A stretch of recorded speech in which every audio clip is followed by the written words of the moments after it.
ಎಲ್ಲರಿಗೂ ನಮಸ್ಕಾರ ಸ್ನೇಹಿತರೆ.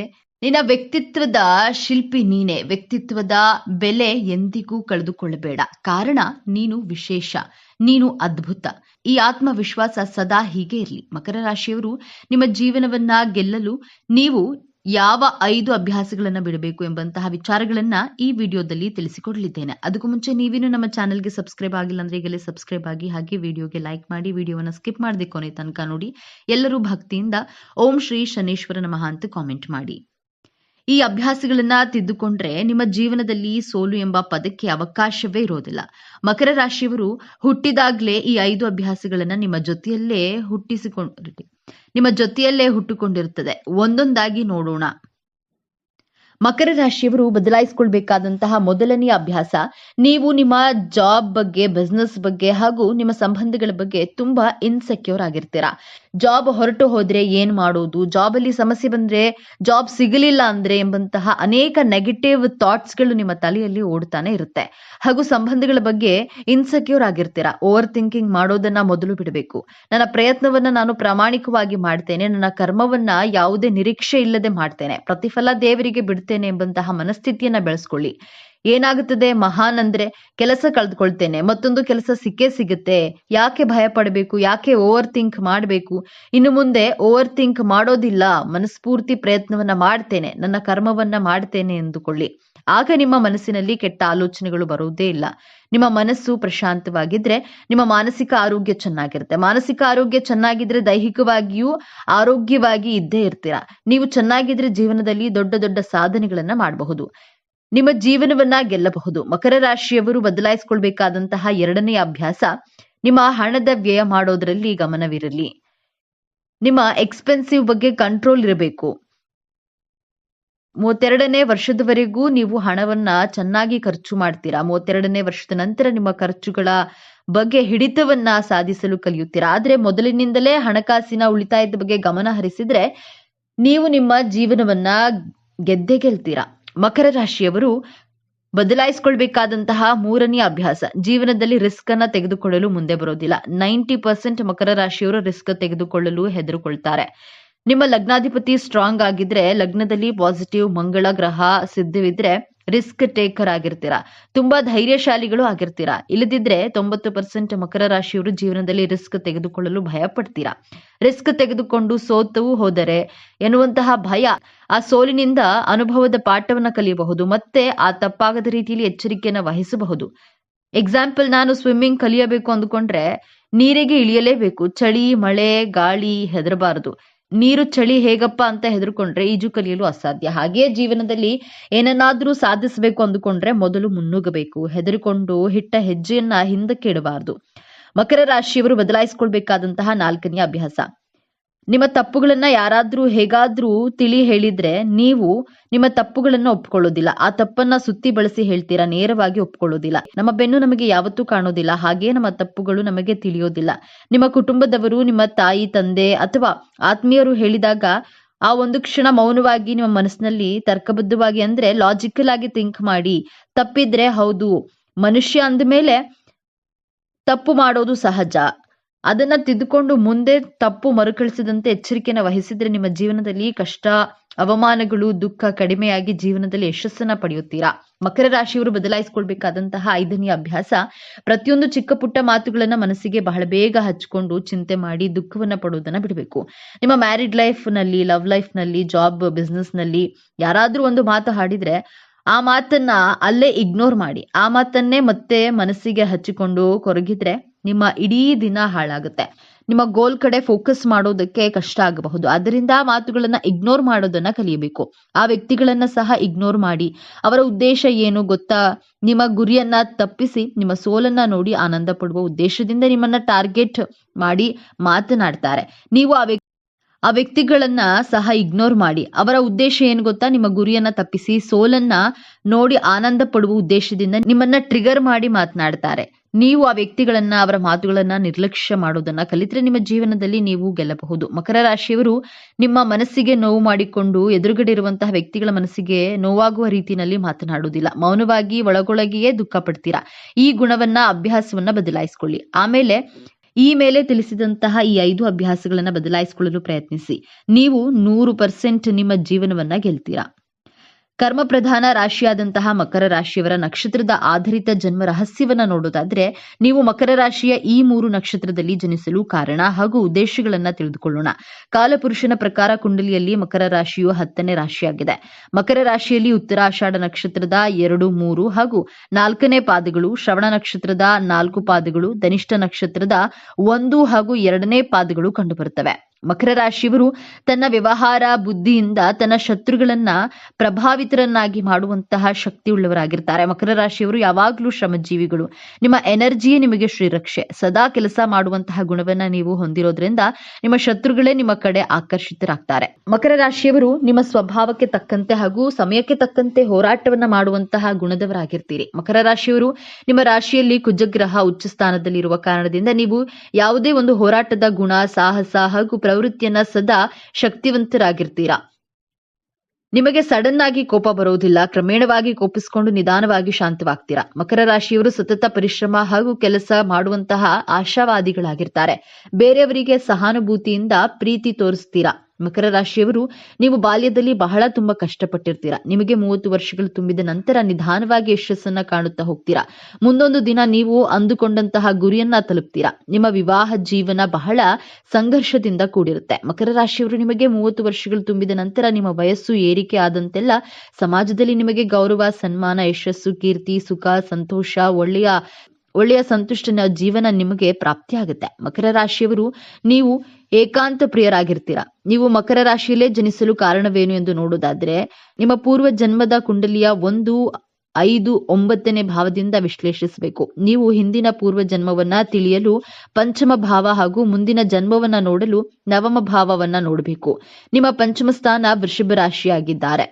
ವೃಷಭ ರಾಶಿಯ ಅಧಿಪತಿ ಶುಕ್ರ ಗ್ರಹ. ನಿಮ್ಮ ನವಮ ಭಾವ ಕನ್ಯಾ ರಾಶಿಯಲ್ಲಿ ಬರುತ್ತೆ. ಕುಂಡಲಿಯ 5ನೇ ಮನೆ ನಿಮ್ಮ ಪೂರ್ವ ಜನ್ಮದ ಉದ್ದೇಶವನ್ನ ತಿಳಿಸುತ್ತೆ. ಕುಂಡಲಿಯ ವ್ಯಯಭಾವ ನಿಮ್ಮ ಜೀವನದ ಅಂತಿಮ ಸ್ಥಿತಿಯನ್ನ ತಿಳಿಸುತ್ತೆ. ನವಮ ಭಾವ ನೀವು ಈ ಜನ್ಮದಿಂದ ಯಾವ ಪುಣ್ಯಗಳನ್ನ ನಿಮ್ಮ ಜೊತೆ ತೆಗೆದುಕೊಂಡು ಹೋಗ್ತೀರಾ ಎಂದು ತಿಳಿಸುತ್ತದೆ. ನೀವು ಈ ಭೂಮಿ ಮೇಲೆ ಜನಿಸಿದಾಗ ಉತ್ತರಾಷಾಢ, ಶ್ರವಣ, ಧನಿಷ್ಠ ನಕ್ಷತ್ರಗಳು ಲಭ್ಯವಾಗಿವೆ.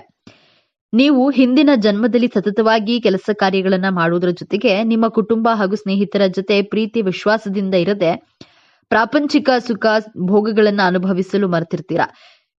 ಕೇವಲ ಕರ್ಮಕ್ಕೆ ಗಮನ ಕೊಟ್ಟು ಜೀವನದ ಆನಂದವನ್ನ ಅನುಭವಿಸಿದ ಕಾರಣ ಈ ಜನ್ಮದಲ್ಲಿ ವಿಭಿನ್ನವಾದಂತಹ ತತ್ವದೊಂದಿಗೆ ಮಕರ ರಾಶಿಯಲ್ಲಿ ಜನಿಸಿರ್ತೀರಾ.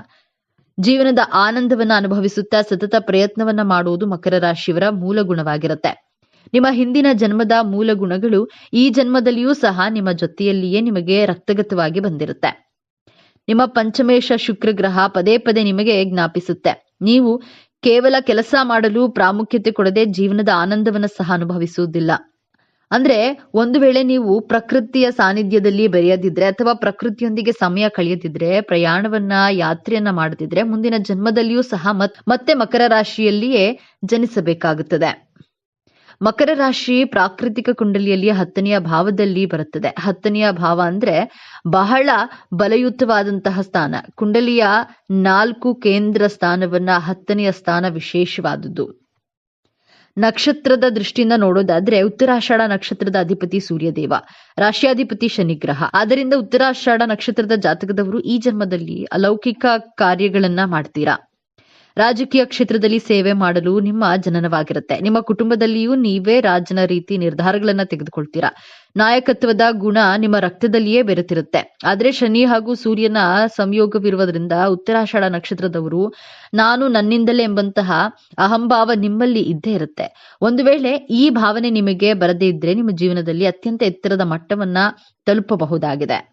ನೀವು ಶ್ರವಣ ನಕ್ಷತ್ರದಲ್ಲಿ ಜನಿಸಿದ್ರೆ ಶ್ರವಣ ನಕ್ಷತ್ರದ ಅಧಿಪತಿ ಚಂದ್ರಗ್ರಹ, ಮಕರ ರಾಶಿಯಾಧಿಪತಿ ಶನಿದೇವ. ಚಂದ್ರನ ಕಾರಕತ್ವ ಮನಸ್ಸು, ತಾಯಿ ಭಾವನೆ. ಶನಿಯ ಕಾರಕತ್ವ ಜವಾಬ್ದಾರಿ, ಕರ್ಮ, ಸತತ ಪ್ರಯತ್ನ. ಈ ಕಾರಣದಿಂದ ಈ ನಕ್ಷತ್ರದಲ್ಲಿ ಜನಿಸಿದವರು ನಿಮ್ಮ ಭಾವನೆಗಳು ಹಾಗೂ ನಿಮ್ಮ ಮನಸ್ಸು ಚಂದ್ರನ ರೀತಿಯಲ್ಲಿ ಕೋಮಲವಾಗಿರುತ್ತೆ. ಕೋಮಲ ಮನಸ್ಸಿನಿಂದ ಸತತವಾಗಿ ಯಾವುದೇ ಪ್ರಯತ್ನ ಮಾಡುವಂತಹ ಜವಾಬ್ದಾರಿಯನ್ನ ನಿಭಾಯಿಸಲು ನೀವು ಈ ನಕ್ಷತ್ರದಲ್ಲಿ ಜನಿಸಿರ್ತೀರಾ. ಆದ್ರೆ ನಿಮ್ಮ ಸುತ್ತಮುತ್ತಲಿನ ಜನರು ನಿಮ್ಮ ಮನಸ್ಸಿಗೆ ಬಹಳ ದುಃಖ ಕೊಡ್ತಾರೆ, ನಿಮ್ಮನ್ನ ಅರ್ಥ ಮಾಡ್ಕೊಳ್ಳೋದಿಲ್ಲ. ಆದ್ದರಿಂದ ಶ್ರವಣ ನಕ್ಷತ್ರದವರು ಬಹಳ ಬೇಗ ನಿರಾಶರಾಗ್ತೀರಾ. ಕೋಮಲ ಮನಸ್ಸಿನಿಂದ ಕಠೋರ ಪರಿಶ್ರಮ ಮಾಡುವಂತಹ ಉದ್ದೇಶದಿಂದ ಈ ನಕ್ಷತ್ರದಲ್ಲಿ ನಿಮ್ಮ ಜನನವಾಗಿರುತ್ತೆ. ಆದ್ದರಿಂದ ನಿಮ್ಮ ಭಾವನೆಗಳ ಜೊತೆ ತೊಳಲಾಟ ಮಾಡದೆ ಕೇವಲ ನಿಮ್ಮ ಜವಾಬ್ದಾರಿಗಳನ್ನ ನಿಭಾಯಿಸಬೇಕು. ಧನಿಷ್ಠ ನಕ್ಷತ್ರದಲ್ಲಿ ಜನಿಸಿದವರು ಸ್ವಲ್ಪ ವಿಭಿನ್ನರಾಗಿರ್ತಾರೆ. ಧನಿಷ್ಠ ನಕ್ಷತ್ರದ ಅಧಿಪತಿ ಕುಜಗ್ರಹ ನಿಮ್ಮ ಜನ್ಮ ಕುಂಡಲಿಯ ಸುಖೇಶ ಹಾಗೂ ಲಾಭೇಶನಾಗಿರ್ತಾನೆ. ಚತುರ್ಥ ಹಾಗೂ ಲಾಭಾಧಿಪತಿಯಾಗಿರೋದ್ರಿಂದ ನೀವು ಮಾಡಿರುವಂತಹ ಕೆಲಸಕ್ಕೆ ಪರಿಶ್ರಮಕ್ಕೆ ತಕ್ಕ ಬೆಲೆಯೇ ವಿಶೇಷವಾಗಿ ಲಾಭವನ್ನು ಪಡೆದುಕೊಳ್ತೀರಾ. ಧನವನ್ನ ಕೊಡುವಂತಹ ನಕ್ಷತ್ರವಾದ ಧನಿಷ್ಠ ನಕ್ಷತ್ರದಲ್ಲಿ ಜನಿಸಿದವರು ಉತ್ತರಾಷಾಢ ಹಾಗೂ ಶ್ರವಣ ನಕ್ಷತ್ರದವರಿಗಿಂತ ಹಣಕಾಸು ವಿಚಾರದಲ್ಲಿ ಹಾಗೂ ಹೆಚ್ಚಿನ ಲಾಭದ ವಿಚಾರದಲ್ಲಿ ಬಹಳ ಅದೃಷ್ಟವಂತರಾಗಿರ್ತೀರಾ. ಈ ಜಾತಕದವರಿಗೆ ಸೌಖ್ಯವು ಬಹಳ ಚೆನ್ನಾಗಿರುತ್ತೆ. ಈ ನಕ್ಷತ್ರದ ಸಂಬಂಧ ಚತುರ್ಥ ಭಾವಕ್ಕೆ ಕನೆಕ್ಟ್ ಆಗಿರೋದ್ರಿಂದ ಹಾಗೂ ಸಂಬಂಧಿಸಿರೋದ್ರಿಂದ ಇವರಿಗೆ ಒಳ್ಳೆಯ ಆರೋಗ್ಯ, ಸುಖ, ಶಾಂತಿ, ನೆಮ್ಮದಿ ಹಾಗೂ ಧನಪ್ರಾಪ್ತಿ ಆಗುತ್ತೆ. ಈ ಮಾಹಿತಿ ನಿಮಗೆ ಇಷ್ಟವಾಗಿದೆ ಎಂದು ನಾನು ಭಾವಿಸ್ತಿದ್ದೇನೆ. ಈ ಮಾಹಿತಿಯನ್ನ ಲೈಕ್ ಮಾಡಿ, ಶೇರ್ ಮಾಡಿ, ನಮ್ಮ ಚಾನೆಲ್ ಅನ್ನ ತಪ್ಪದೆ ಸಬ್ಸ್ಕ್ರೈಬ್ ಮಾಡಿ. ಒಂದೊಳ್ಳೆ ಮಾಹಿತಿಯೊಂದಿಗೆ ಪುನಃ ಭೇಟಿಯಾಗೋಣ. ಅಲ್ಲಿವರೆಗೆ ನೋಡ್ತಾ ಇರಿ ನಮ್ಮ ಚಾನೆಲ್. ಎಲ್ಲರೂ ಭಕ್ತಿಯಿಂದ ಓಂ ಶ್ರೀ ಶನೇಶ್ವರ ನಮಃ ಅಂತ ಕಾಮೆಂಟ್ ಮಾಡಿ. ಎಲ್ಲರೇ ದ್ವಾದಶ ರಾಶಿಗಳಲ್ಲಿ ಒಂದಾಗಿರುವಂತಹ ಮಕರ ರಾಶಿಯಡಿಯಲ್ಲಿ ಜನಿಸಿರುವಂತಹ ಜನರು ನಂಬಿಕೆಗೆ ಅರ್ಹರು. ಅವರನ್ನ ನಂಬಿ ಯಾವುದೇ ಕೆಲಸಕ್ಕೆ ಕೈ ಹಾಕಬಹುದು. ಇವರು ತಮ್ಮ ಜೀವನದಲ್ಲಿ ತಮ್ಮ ಆಸೆ ಆಕಾಂಕ್ಷೆಗಳನ್ನ ಪ್ರಯೋಗಾತ್ಮಕವಾಗಿ ಪೂರೈಸಿಕೊಳ್ಳುವಂತಹ ಇಚ್ಛೆಯನ್ನ ಉಳ್ಳವರಾಗಿರ್ತಾರೆ. ಒಂದು ರಾಶಿಯಿಂದ ಇನ್ನೊಂದು ರಾಶಿಗೆ ಜನರ ವ್ಯಕ್ತಿತ್ವ ಸಾಕಷ್ಟು ಬದಲಾವಣೆಯನ್ನ ಕಾಣುತ್ತೆ. ಅದೇ ರೀತಿಯಾಗಿ ಮಕರ ರಾಶಿಯವರು ತಮ್ಮ ಜವಾಬ್ದಾರಿಗಳು ಏನಿರುತ್ತವೆ ಅನ್ನೋದನ್ನ ಅರ್ಥ ಮಾಡಿಕೊಂಡಿರ್ತಾರೆ ಹಾಗೂ ಅದರ ರೀತಿಯಲ್ಲೇ ಪ್ರಾಕ್ಟಿಕಲ್ ಆಗಿ ತಮ್ಮ ಆಕಾಂಕ್ಷೆಗಳನ್ನ ಪೂರೈಸಿಕೊಳ್ಳುವಂತಹ ಪ್ರಯತ್ನವನ್ನ ಮಾಡ್ತಾರೆ. ದೀರ್ಘಕಾಲಿಕ ಯಶಸ್ಸಿಗಾಗಿ ಬೇಕಾಗಿರುವಂತಹ ಪ್ರತಿಯೊಂದು ಪರಿಶ್ರಮವನ್ನ ಕೂಡ ನೀವು ಮಕರ ರಾಶಿಯವರ ಕೆಲಸದಲ್ಲಿ ನೋಡಬಹುದಾಗಿದೆ. ಯಶಸ್ಸು ಅನ್ನೋದು ರಾತ್ರಿ ಬೆಳಗಾಗೋದ್ರ ಒಳಗಡೆ ಸಿಗುವಂಥದ್ದಲ್ಲ. ಅದಕ್ಕಾಗಿ ನಿಜವಾಗಿಯೂ ಕಷ್ಟಪಡಬೇಕು. ಅದನ್ನ ಮಕರ ರಾಶಿಯವರು ಹೇಳ್ತಾರೆ. ಮಕರ ರಾಶಿಯ ಜನ್ಮ ರಹಸ್ಯ ಬಗ್ಗೆ ಸಂಪೂರ್ಣ ಮಾಹಿತಿಯನ್ನು ನೋಡೋಣ ಬನ್ನಿ. ಅದಕ್ಕೂ ಮುಂಚೆ ನೀವಿನ್ನು ನಮ್ಮ ಚಾನೆಲ್ಗೆ ಸಬ್ಸ್ಕ್ರೈಬ್ ಆಗಿಲ್ಲ ಅಂದ್ರೆ ಈಗಲೇ ಸಬ್ಸ್ಕ್ರೈಬ್ ಆಗಿ, ಹಾಗೆ ವಿಡಿಯೋಗೆ ಲೈಕ್ ಮಾಡಿ, ವಿಡಿಯೋವನ್ನ ಸ್ಕಿಪ್ ಮಾಡದೆ ಕೊನೆ ತನಕ ನೋಡಿ. ಒಬ್ಬ ವ್ಯಕ್ತಿಯ ಚರ್ಮದಲ್ಲಿ ಯಾವ ಸೌಂದರ್ಯವೂ ಶಾಶ್ವತವಾಗಿ ಇರುವುದಿಲ್ಲ. ಆ ಸೌಂದರ್ಯ ಇರುವುದು ವ್ಯಕ್ತಿಯು ಮಾಡುವಂತಹ ಕರ್ಮದಲ್ಲಿ ಅಡಗಿರುತ್ತದೆ. ಅಂದ್ರೆ ವ್ಯಕ್ತಿಯ ಆಚಾರ ವಿಚಾರದಲ್ಲಿ, ಅವನ ನಡತೆಯಲ್ಲಿ, ಅವನು ಆಡುವ ಮಾತಿನಲ್ಲಿ, ಅವನ ವ್ಯವಹಾರದಲ್ಲಿ, ಅವನ ಚಾರಿತ್ರ್ಯದಲ್ಲಿ ಹಾಗೂ ಅವನ ಸಂಸ್ಕಾರದಲ್ಲಿ ಅವನ ಸೌಂದರ್ಯ ಹಾಗೂ ವ್ಯಕ್ತಿತ್ವ ಕಂಡು ಬರುತ್ತೆ. ಯಾರ ಜೀವನದಲ್ಲಿ ಇವೆಲ್ಲವೂ ಒಳ್ಳೆಯ ರೀತಿಯಾಗಿರುತ್ತದೆಯೋ ಅಂತಹ ವ್ಯಕ್ತಿಯು ಇಡೀ ಪ್ರಪಂಚದಲ್ಲಿ ಎಲ್ಲರಿಗಿಂತೂ ಅತ್ಯಂತ ಸುಂದರವಾದ ವ್ಯಕ್ತಿ ಎಂದೇ ಹೇಳಬಹುದು. ಕರ್ಮ ಪ್ರಧಾನ ರಾಶಿಯಾದಂತಹ ಮಕರ ರಾಶಿಯವರ ನಕ್ಷತ್ರ ಆಧಾರಿತಾದ ಜನ್ಮ ರಹಸ್ಯವನ್ನ ನೋಡೋದಾದ್ರೆ, ನೀವು ಮಕರ ರಾಶಿಯ ಈ 3 ನಕ್ಷತ್ರದಲ್ಲಿ ಜನಿಸಲು ಕಾರಣ ಹಾಗೂ ಉದ್ದೇಶಗಳನ್ನ ತಿಳಿದುಕೊಳ್ಳೋಣ. ಕಾಲಪುರುಷನ ಪ್ರಕಾರ ಕುಂಡಲಿಯಲ್ಲಿ ಮಕರ ರಾಶಿಯು 10ನೇ ರಾಶಿಯಾಗಿದೆ. ಮಕರ ರಾಶಿಯಲ್ಲಿ ಉತ್ತರಾಷಾಢ ನಕ್ಷತ್ರದ 2, 3 ಹಾಗೂ 4ನೇ ಪಾದಗಳು, ಶ್ರವಣ ನಕ್ಷತ್ರದ 4 ಪಾದಗಳು, ಧನಿಷ್ಠ ನಕ್ಷತ್ರದ 1 ಹಾಗೂ 2ನೇ ಪಾದಗಳು ಕಂಡುಬರುತ್ತದೆ. ಮಕರ ರಾಶಿಯವರು ತನ್ನ ವ್ಯವಹಾರ ಬುದ್ಧಿಯಿಂದ ತನ್ನ ಶತ್ರುಗಳನ್ನ ಪ್ರಭಾವಿತರನ್ನಾಗಿ ಮಾಡುವಂತಹ ಶಕ್ತಿ ಉಳ್ಳವರಾಗಿರ್ತಾರೆ. ಮಕರ ರಾಶಿಯವರು ಯಾವಾಗಲೂ ಶ್ರಮಜೀವಿಗಳು ಮತ್ತು ನಿಮ್ಮ ಎನರ್ಜಿಯೇ ನಿಮಗೆ ಶ್ರೀರಕ್ಷೆ. ಸದಾ ಕೆಲಸ ಮಾಡುವಂತಹ ಗುಣವನ್ನ ನೀವು ಹೊಂದಿರೋದ್ರಿಂದ ನಿಮ್ಮ ಶತ್ರುಗಳೇ ನಿಮ್ಮ ಕಡೆ ಆಕರ್ಷಿತರಾಗಿರ್ತಾರೆ. ಮಕರ ರಾಶಿಯವರು ನಿಮ್ಮ ಸ್ವಭಾವಕ್ಕೆ ತಕ್ಕಂತೆ ಹಾಗೂ ಸಮಯಕ್ಕೆ ತಕ್ಕಂತೆ ಹೋರಾಟ ಮಾಡುವಂತಹ ಗುಣದವರಾಗಿರ್ತೀರಿ. ಮಕರ ರಾಶಿಯವರು ನಿಮ್ಮ ರಾಶಿಯಲ್ಲಿ ಕುಜಗ್ರಹ ಉಚ್ಚ ಸ್ಥಾನದಲ್ಲಿರುವ ಕಾರಣದಿಂದ ನೀವು ಯಾವುದೇ ಒಂದು ಹೋರಾಟ ಗುಣ, ಸಾಹಸ ಹಾಗೂ ಪ್ರವೃತ್ತಿಯಲ್ಲಿ ಸದಾ ಶಕ್ತಿವಂತರಾಗಿರ್ತೀರ. ನಿಮಗೆ ಸಡನ್ ಆಗಿ ಕೋಪ ಬರೋದಿಲ್ಲ. ಕ್ರಮೇಣವಾಗಿ ಕೋಪಿಸಿಕೊಂಡು ನಿಧಾನವಾಗಿ ಶಾಂತವಾಗ್ತೀರಾ. ಮಕರ ರಾಶಿಯವರು ಸತತ ಪರಿಶ್ರಮ ಹಾಗೂ ಕೆಲಸ ಮಾಡುವಂತಹ ಆಶಾವಾದಿಗಳಾಗಿರ್ತಾರೆ. ಬೇರೆಯವರಿಗೆ ಸಹಾನುಭೂತಿಯಿಂದ ಪ್ರೀತಿ ತೋರಿಸ್ತಿರ್ತಾರೆ. ಮಕರ ರಾಶಿಯವರು ನೀವು ಬಾಲ್ಯದಲ್ಲಿ ಬಹಳ ತುಂಬಾ ಕಷ್ಟಪಟ್ಟಿರ್ತೀರಾ. ನಿಮಗೆ 30 ವರ್ಷಗಳು ತುಂಬಿದ ನಂತರ ನಿಧಾನವಾಗಿ ಯಶಸ್ಸು ಕಾಣುತ್ತಾ ಹೋಗುತ್ತೀರಾ. ಮುಂದೊಂದು ದಿನ ನೀವು ಅಂದುಕೊಂಡಂತಹ ಗುರಿಯನ್ನ ತಲುಪುತ್ತೀರಾ. ನಿಮ್ಮ ವಿವಾಹ ಜೀವನ ಬಹಳ ಸಂಘರ್ಷದಿಂದ ಕೂಡಿರುತ್ತೆ. ಮಕರ ರಾಶಿಯವರು ನಿಮಗೆ 30 ವರ್ಷಗಳು ತುಂಬಿದ ನಂತರ ನಿಮ್ಮ ವಯಸ್ಸು ಏರಿಕೆ ಆದಂತೆಲ್ಲ ಸಮಾಜದಲ್ಲಿ ನಿಮಗೆ ಗೌರವ, ಸನ್ಮಾನ, ಯಶಸ್ಸು, ಕೀರ್ತಿ, ಸುಖ, ಸಂತೋಷ, ಒಳ್ಳೆಯ ಸಂತೃಷ್ಟ ಜೀವನವನ್ನ ನಿಮಗೆ ಪ್ರಾಪ್ತಿಯಾಗುತ್ತದೆ. ಮಕರ ರಾಶಿಯವರು ನೀವು ಏಕಾಂತ ಪ್ರಿಯರಾಗಿರ್ತೀರಿ. ನೀವು ಮಕರ ರಾಶಿಯಲ್ಲಿಯೇ ಜನಿಸಲು ಕಾರಣವೇನು ಎಂದು ನೋಡೋದಾದ್ರೆ, ನಿಮ್ಮ ಪೂರ್ವ ಜನ್ಮವನ್ನು ಕುಂಡಲಿಯ 1, 5, 9ನೇ ಭಾವದಿಂದ ವಿಶ್ಲೇಷಿಸಬೇಕು. ನಾವು ಹಿಂದಿನ ಪೂರ್ವ ಜನ್ಮವನ್ನು ತಿಳಿಯಲು ಪಂಚಮ ಭಾವ ಹಾಗೂ ಮುಂದಿನ ಜನ್ಮವನ್ನು ನೋಡಲು ನವಮ ಭಾವವನ್ನು ನೋಡಬೇಕು. ನಿಮ್ಮ ಪಂಚಮ ಸ್ಥಾನ ವೃಷಭ ರಾಶಿಯಾಗಿದ್ದರೆ ವೃಷಭ ರಾಶಿ ಅಧಿಪತಿ ಶುಕ್ರ ಗ್ರಹ. ನಿಮ್ಮ ನವಮ ಭಾವ ಕನ್ಯಾ ರಾಶಿ ಬರುತ್ತದೆ. ಕುಂಡಲಿಯ 5ನೇ ಮನೆ ನಿಮ್ಮ ಪೂರ್ವ ಜನ್ಮದ ಉದ್ದೇಶವನ್ನು ತಿಳಿಸುತ್ತೆ. ಕುಂಡಲಿಯ ವ್ಯಯಭಾವ ನಿಮ್ಮ ಜೀವನದ ಅಂತಿಮ ಸ್ಥಿತಿಯನ್ನು ತಿಳಿಸುತ್ತೆ. ನವಮ ಭಾವ ನೀವು ಈ ಜನ್ಮದಿಂದ ಯಾವ ಪುಣ್ಯಗಳನ್ನು ನಿಮ್ಮ ಜೊತೆ ತೆಗೆದುಕೊಂಡು ಹೋಗ್ತೀರಾ ಎಂದು ತಿಳಿಸುತ್ತೆ. ನೀವು ಈ ಭೂಮಿ ಮೇಲೆ ಜನಿಸಿದಾಗ ಉತ್ತರಾಷಾಢ, ಶ್ರವಣ, ಧನಿಷ್ಠ ನಕ್ಷತ್ರಗಳು ಲಭ್ಯವಾಗಿವೆ. ನೀವು ಹಿಂದಿನ ಜನ್ಮದಲ್ಲಿ ಸತತವಾಗಿ ಕೆಲಸ ಕಾರ್ಯಗಳನ್ನು ಮಾಡುವುದರ ಜೊತೆಗೆ ನಿಮ್ಮ ಕುಟುಂಬ ಹಾಗೂ ಸ್ನೇಹಿತರ ಜೊತೆ ಪ್ರೀತಿ ವಿಶ್ವಾಸದಿಂದ ಇರದೆ ಭೋಗಗಳನ್ನು ಅನುಭವಿಸಲು ಮರೆತಿರ್ತೀರ. ಕೇವಲ ಕರ್ಮಕ್ಕೆ ಗಮನ ಕೊಟ್ಟು ಜೀವನದ ಆನಂದವನ್ನು ಅನುಭವಿಸದ ಕಾರಣ ಈ ಜನ್ಮದಲ್ಲಿ ವಿಭಿನ್ನವಾದಂತಹ ತತ್ವದೊಂದಿಗೆ ಮಕರ ರಾಶಿಯಲ್ಲಿ ಜನಿಸಿರ್ತೀರಾ. ಜೀವನದ ಆನಂದವನ್ನು ಅನುಭವಿಸುತ್ತಾ ಸತತ ಪ್ರಯತ್ನ ಮಾಡುವುದು ಮಕರ ರಾಶಿಯವರ ಮೂಲ ಗುಣವಾಗಿರುತ್ತೆ. ನಿಮ್ಮ ಹಿಂದಿನ ಜನ್ಮದ ಮೂಲ ಗುಣಗಳು ಈ ಜನ್ಮದಲ್ಲಿಯೂ ಸಹ ನಿಮ್ಮ ಜೊತೆಯಲ್ಲಿಯೇ ನಿಮಗೆ ರಕ್ತಗತವಾಗಿ ಬಂದಿರುತ್ತೆ. ನಿಮ್ಮ ಪಂಚಮೇಶ ಶುಕ್ರ ಗ್ರಹ ಪದೇ ಪದೇ ನಿಮಗೆ ಜ್ಞಾಪಿಸುತ್ತದೆ. ನೀವು ಕೇವಲ ಕೆಲಸ ಮಾಡಲು ಪ್ರಾಮುಖ್ಯತೆ ಕೊಡದೆ ಜೀವನದ ಆನಂದವನ್ನು ಸಹ ಅನುಭವಿಸಿರುವುದಿಲ್ಲ. ಅಂದರೆ ನೀವು ಒಂದು ವೇಳೆ ಅಥವಾ ಪ್ರಕೃತಿಯೊಂದಿಗೆ ಸಮಯ ಕಳೆಯದಿದ್ದರೆ, ಪ್ರಯಾಣಗಳನ್ನು ಯಾತ್ರೆಗಳನ್ನು ಮಾಡದಿದ್ದರೆ ಮುಂದಿನ ಜನ್ಮದಲ್ಲಿಯೂ ಸಹ ಮತ್ತೆ ನೀವು ಮಕರ ರಾಶಿಯಲ್ಲಿಯೇ ಜನಿಸಬೇಕಾಗುತ್ತದೆ. ಮಕರ ರಾಶಿ ಪ್ರಕೃತಿಯ ಕುಂಡಲಿಯಲ್ಲಿ 10ನೇ ಭಾವದಲ್ಲಿ ಬರುತ್ತದೆ. 10ನೇ ಭಾವ ಅಂದರೆ ಬಹಳ ಬಲಯುತವಾದಂತಹ ಸ್ಥಾನ. ಕುಂಡಲಿಯ 4 ಕೇಂದ್ರ ಸ್ಥಾನಗಳಲ್ಲಿ 10ನೇ ಸ್ಥಾನ ವಿಶೇಷವಾದದ್ದು. ನಕ್ಷತ್ರ ದೃಷ್ಟಿಯಿಂದ ನೋಡೋದಾದರೆ ಉತ್ತರಾಷಾಢ ನಕ್ಷತ್ರದ ಅಧಿಪತಿ ಸೂರ್ಯದೇವ, ರಾಶ್ಯಾಧಿಪತಿ ಶನಿಗ್ರಹ. ಆದ್ದರಿಂದ ಉತ್ತರಾಷಾಢ ನಕ್ಷತ್ರದ ಜಾತಕದವರು ಈ ಜನ್ಮದಲ್ಲಿ ಅಲೌಕಿಕ ಕಾರ್ಯಗಳನ್ನು ಮಾಡ್ತೀರಾ. ರಾಜಕೀಯ ಕ್ಷೇತ್ರದಲ್ಲಿ ಸೇವೆ ಮಾಡಲು ನಿಮ್ಮ ಜನನವಾಗಿರುತ್ತೆ. ನಿಮ್ಮ ಕುಟುಂಬದಲ್ಲಿಯೂ ನೀವೇ ರಾಜನ ರೀತಿ ನಿರ್ಧಾರಗಳನ್ನು ತೆಗೆದುಕೊಳ್ತೀರಾ. ನಾಯಕತ್ವದ ಗುಣ ನಿಮ್ಮ ರಕ್ತದಲ್ಲಿಯೇ ಬೆರೆತಿರುತ್ತೆ. ಆದರೆ ಶನಿ ಹಾಗೂ ಸೂರ್ಯನ ಸಂಯೋಗವಿರೋದ್ರಿಂದ ಉತ್ತರಾಷಾಢ ನಕ್ಷತ್ರದವರು ನಾನು ನನ್ನಿಂದಲೇ ಎಂಬಂತಹ ಅಹಂಭಾವ ನಿಮ್ಮಲ್ಲಿ ಇದ್ದೇ ಇರುತ್ತೆ. ಒಂದು ವೇಳೆ ಈ ಭಾವನೆ ನಿಮಗೆ ಬರದೇ ಇದ್ದರೆ ನಿಮ್ಮ ಜೀವನದಲ್ಲಿ ಅತ್ಯಂತ ಎತ್ತರದ ಮಟ್ಟದಲ್ಲಿ ಬೆಳೆದು ಯಶಸ್ವಿ ಆಗ್ತೀರಾ. ನೀವು ಶ್ರವಣ ನಕ್ಷತ್ರದಲ್ಲಿ ಜನಿಸಿದರೆ ಶ್ರವಣ ನಕ್ಷತ್ರದ ಅಧಿಪತಿ ಚಂದ್ರಗ್ರಹ, ಮಕರ ರಾಶಿಯಾಧಿಪತಿ ಶನಿದೇವ. ಚಂದ್ರನ ಕಾರಕತ್ವ ಮನಸ್ಸು, ತಾಯಿ ಭಾವನೆ. ಶನಿಯ ಕಾರಕತ್ವ ಜವಾಬ್ದಾರಿ, ಕರ್ಮ, ಸತತ ಪ್ರಯತ್ನ. ಈ ಕಾರಣದಿಂದ ಈ ನಕ್ಷತ್ರದಲ್ಲಿ ಜನಿಸಿದವರು ನಿಮ್ಮ ಭಾವನೆಗಳು ಹಾಗೂ ನಿಮ್ಮ ಮನಸ್ಸು ಚಂದ್ರನ ರೀತಿಯಲ್ಲಿ ಕೋಮಲವಾಗಿರುತ್ತದೆ. ಕೋಮಲ ಮನಸ್ಸಿನಿಂದ ಸತತವಾಗಿ ಯಾವುದೇ ಪ್ರಯತ್ನ ಮಾಡುವಂತಹ ಜವಾಬ್ದಾರಿಯನ್ನು ನಿಭಾಯಿಸಲು ನೀವು ಈ ನಕ್ಷತ್ರದಲ್ಲಿ ಜನಿಸಿರ್ತೀರಾ. ಆದರೆ ನಿಮ್ಮ ಸುತ್ತಮುತ್ತಲಿನ ಜನರು ನಿಮ್ಮ ಮನಸ್ಸಿಗೆ ಬಹಳ ದುಃಖವನ್ನು ಕೊಡ್ತಾರೆ, ನಿಮ್ಮನ್ನು ಅರ್ಥ ಮಾಡಿಕೊಳ್ಳುವುದಿಲ್ಲ. ಆದ್ದರಿಂದ ಶ್ರವಣ ನಕ್ಷತ್ರದವರು ಬಹಳ ಬೇಗ ನಿರಾಶೆಯಾಗ್ತೀರಾ.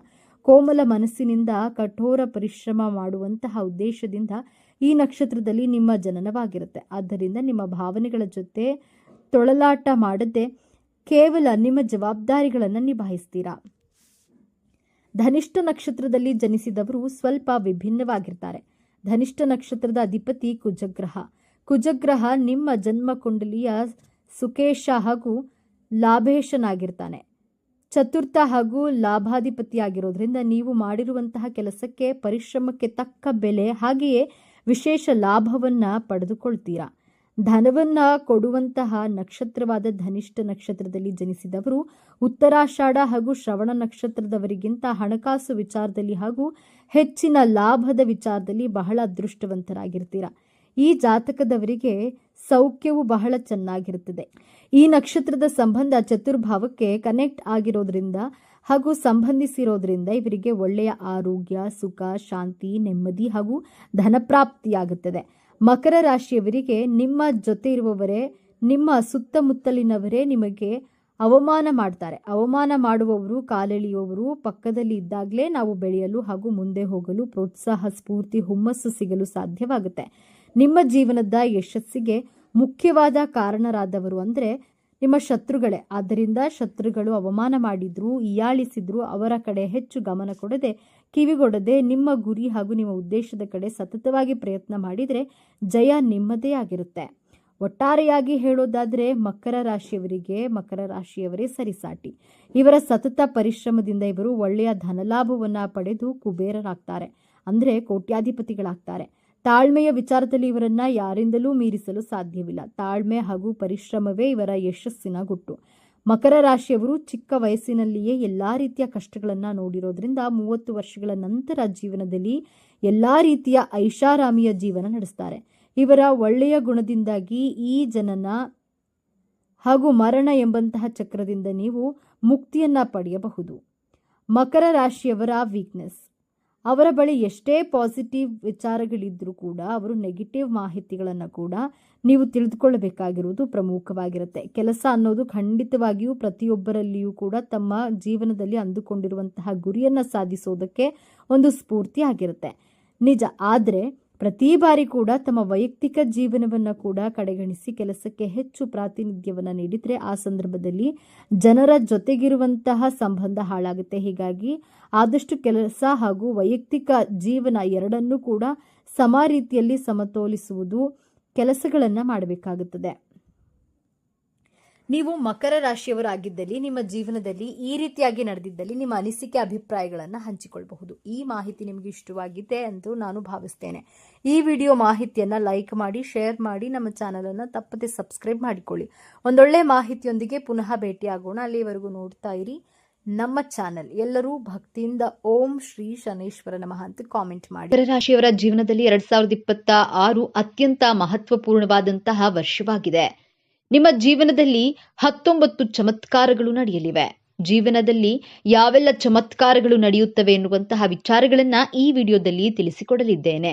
ಇದರ ಜೊತೆಗೆ 3 ಎಚ್ಚರಿಕೆಗಳನ್ನ ವಹಿಸಬೇಕಾಗುತ್ತದೆ. ಮುನ್ನೆಚ್ಚರಿಕೆಯ ಕ್ರಮಗಳನ್ನ ಒಂದೊಂದಾಗಿ ನೋಡೋಣ ಬನ್ನಿ. ಅದಕ್ಕೂ ಮುಂಚೆ ನೀವಿನ್ನು ನಮ್ಮ ಚಾನೆಲ್ಗೆ ಸಬ್ಸ್ಕ್ರೈಬ್ ಆಗಿಲ್ಲ ಅಂದ್ರೆ ಈಗಲೇ ಸಬ್ಸ್ಕ್ರೈಬ್ ಆಗಿ, ಹಾಗೆ ವಿಡಿಯೋಗೆ ಲೈಕ್ ಮಾಡಿ, ವಿಡಿಯೋವನ್ನ ಸ್ಕಿಪ್ ಮಾಡದೆ ಕೊನೆ ತನಕ ನೋಡಿ.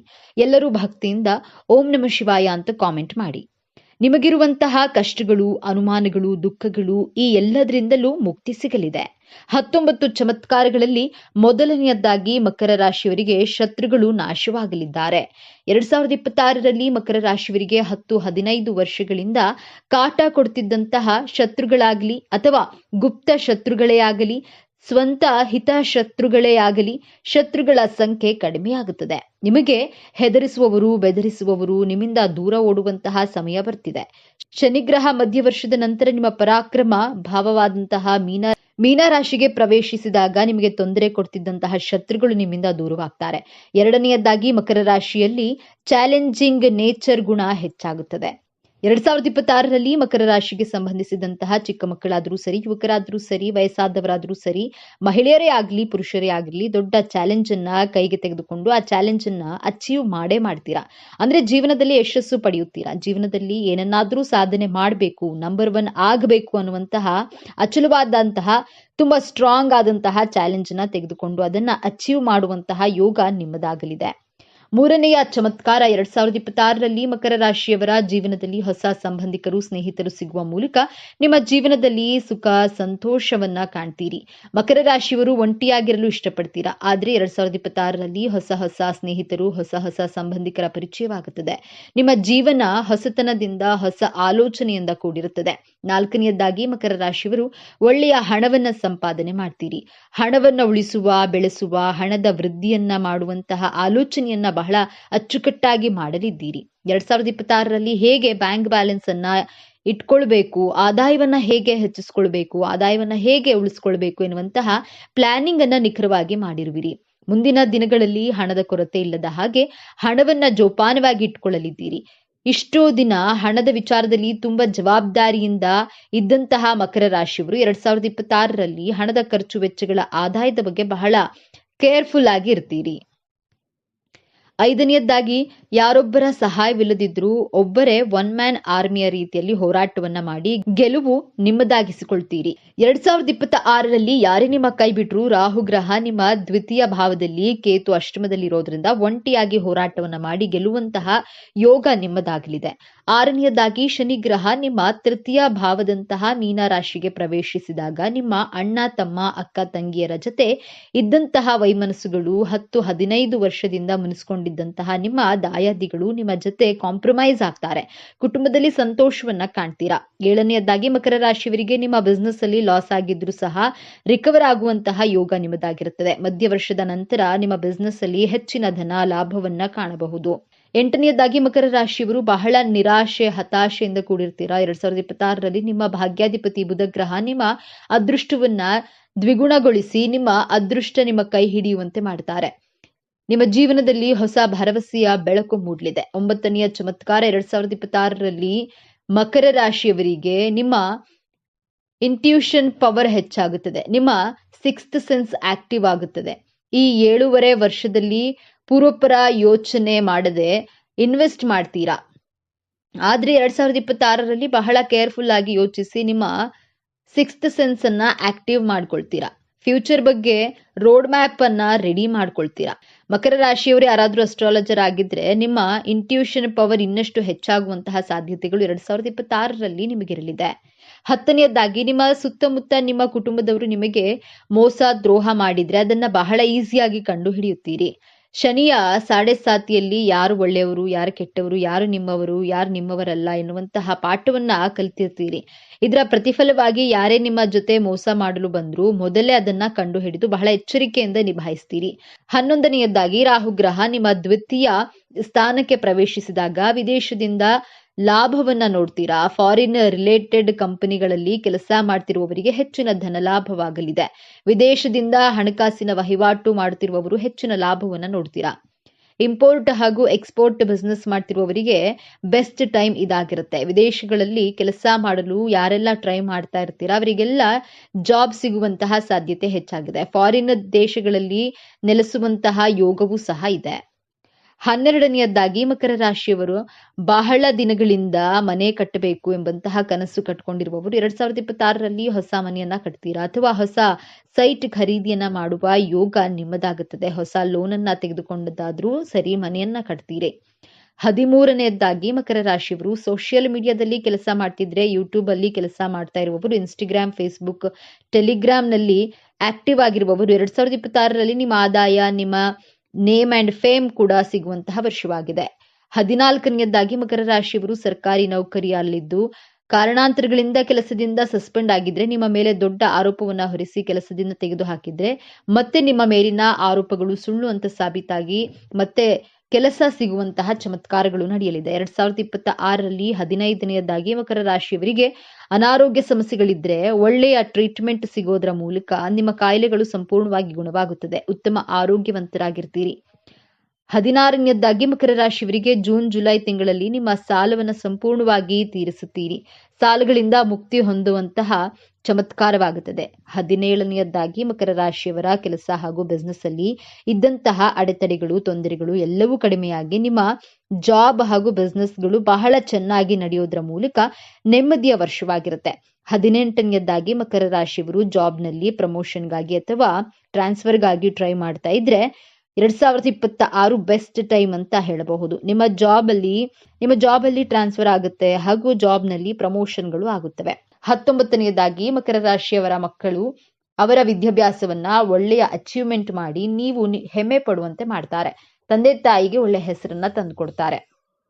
ಮಕರ ರಾಶಿಯವರು ಯಾವ ವಿಚಾರಗಳಲ್ಲಿ ಎಚ್ಚರಿಕೆಯಿಂದ ಇರಬೇಕು ಎಂದು ನೋಡೋಣ. ಶನಿ ಹಾಗೂ ರಾಹು ಗ್ರಹದ ಸಂಯೋಗದಿಂದ ನಿಮ್ಮ ಅಣ್ಣ ತಮ್ಮಂದಿರ ಜೊತೆ ಜಗಳವಾಗಬಹುದು. ಸ್ವಲ್ಪ ಸಮಾಧಾನವಾಗಿರಿ. ಶನಿ ಹಾಗೂ ರಾಹು ಗ್ರಹ 2 ತಿಂಗಳು ಮೀನ ರಾಶಿಯಲ್ಲಿದ್ದಾಗ ನೀವು ಬಹಳ ಕೇರ್ಫುಲ್ ಆಗಿ ಇರಬೇಕಾಗುತ್ತೆ. ಮಧ್ಯ ವರ್ಷದ ನಂತರ ಎಲ್ಲವೂ ಸರಿ ಹೋಗುತ್ತದೆ. ಈ ಸಮಯದಲ್ಲಿ ಹಣದ ಹೂಡಿಕೆಯನ್ನ ಮಾಡಬೇಡಿ. ಹಣಕಾಸಿನ ವಿಚಾರದಲ್ಲಿ ಎಚ್ಚರಿಕೆಯಿಂದ ಇರಬೇಕಾಗುತ್ತೆ. ಗುರುಗ್ರಹ ಮಿಥುನ ರಾಶಿಗೆ ಪ್ರವೇಶಿಸಿದಾಗ ಸ್ತ್ರೀಯರಿಂದ, ಮಹಿಳೆಯರಿಂದ ನಿಮಗೆ ತೊಂದರೆಗಳು, ಅಪವಾದಗಳು ಬರುವಂತಹ ಚಾನ್ಸಸ್ ಇರಲಿದೆ. ಆದ್ದರಿಂದ ಹೆಣ್ಣುಮಕ್ಕಳ ವಿಚಾರದಲ್ಲಿ ಈ ತಿಂಗಳ ನಂತರ ಬಹಳ ಕೇರ್ಫುಲ್ ಆಗಿ ಇರಬೇಕಾಗುತ್ತೆ. ಗುರುವಾರದ ದಿನ ಹಳದಿ ವಸ್ತ್ರವನ್ನ ದಾನ ಮಾಡೋದ್ರಿಂದ ಈ ಅಪವಾದಗಳಿಂದ ಮುಕ್ತಿಯನ್ನ ಹೊಂದಬಹುದು.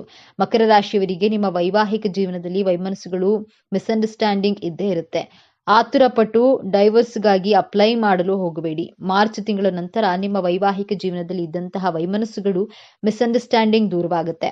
ಆತುರದಿಂದ ನಿರ್ಧಾರವನ್ನ ತೆಗೆದುಕೊಳ್ಳಬೇಡಿ. ಸಮಾಧಾನವಾಗಿರಿ.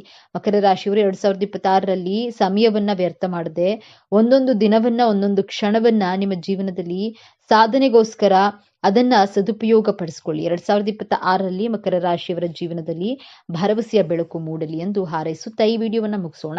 ಈ ವಿಡಿಯೋ ನಿಮಗೆ ಇಷ್ಟ ಆಗಿದೆ ಅಂತ ಭಾವಿಸ್ತೇನೆ. ಇಷ್ಟ ಆಗಿದ್ರೆ ನಮ್ಮ ಚಾನೆಲ್ ಅನ್ನು ತಪ್ಪದೆ ಸಬ್ಸ್ಕ್ರೈಬ್ ಮಾಡಿಕೊಳ್ಳಿ. ಈ ವಿಡಿಯೋಗೆ ಒಂದು ಲೈಕ್ ಕೊಡುವುದನ್ನ ಮರಿಬೇಡಿ. ಈ ವಿಡಿಯೋವನ್ನ ನಿಮ್ಮ ಫ್ರೆಂಡ್ಸ್ ಅಂಡ್ ಫ್ಯಾಮಿಲಿ ಗ್ರೂಪ್ಸ್ ನಲ್ಲಿ ಹೆಚ್ಚು ಶೇರ್ ಮಾಡಿ. ನಿಮ್ಮ ಅಭಿಪ್ರಾಯಗಳನ್ನ ತಪ್ಪದೆ ಕಾಮೆಂಟ್ ಮಾಡಿ ತಿಳಿಸಿ. ಎಲ್ಲರಿಗೂ ಒಳ್ಳೆಯದಾಗ್ಲಿ. ಎಲ್ಲರೂ ಭಕ್ತಿಯಿಂದ ಓಂ ಶ್ರೀ ಶನೀಶ್ವರನಾಯ ಮಹಾ ಅಂತ ಕಾಮೆಂಟ್ ಮಾಡಿ. ಧನ್ಯವಾದಗಳು.